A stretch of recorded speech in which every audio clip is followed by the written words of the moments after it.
Dave, exactly a year ago, you guys were playing this makeup game in Winnipeg. Today, you're preparing for the second round. Just how have you seen your team just evolve and grow since then? Well, I mean, there's been a lot of changes, obviously, with our group. A lot of the core group is still remaining, however, and that that group has remained pretty resilient, even through year one and all the way through this year. So, that resiliency is a big factor as you get into playoff time and into some of the heated games that you run into at this time of year. You guys had the opportunity to play Dallas in kind of a bunch towards the end of the regular season. Just what did you learn about what it takes to beat them at their own game? Yeah, I mean, the two teams know each other well, obviously. They're outstanding. They're one of the deepest teams in the league.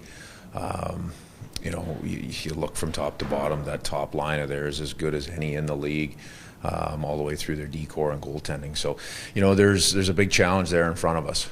We know their team pretty well, having played them 3 times down the stretch run. And we'll obviously we have to turn the page really quickly from the Colorado series with the travel day today.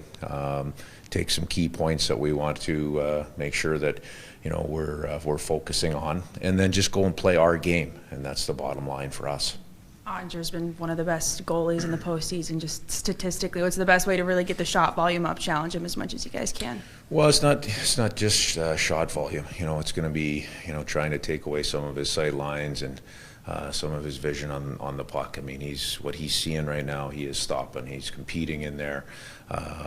Coming out of the first round, like you said, he's been tremendous, and that's you expect to run into that at this time of year. And obviously he's a guy that's feeling really good and has had success in the first round.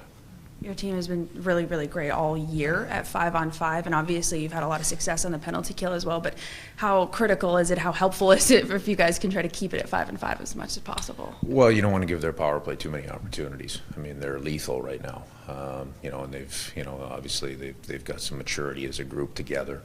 They've been good all year, and in the Minnesota series they were outstanding and a big difference maker in that series. One of the big difference makers for them. So, that's something that we have to be aware of. We got to be intelligent. We got to be disciplined and still play close to that edge. The other day you said how you don't really believe that you carry momentum like game to game. You build it in all the moments of the game. What about when you're going into the second round in terms of momentum? How do you approach that? What do you think? Well, both teams are coming off a successful playoff series, so both teams are going to feel good about their game.